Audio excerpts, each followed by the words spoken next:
gap might be the problem. I replaced this axle and the bearing in the hub, but there's this gap here.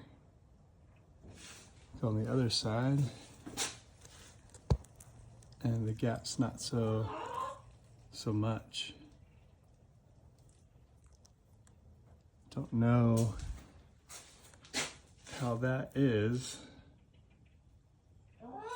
because I pressed the bearing in as far as it can go. The snap ring went on without a problem.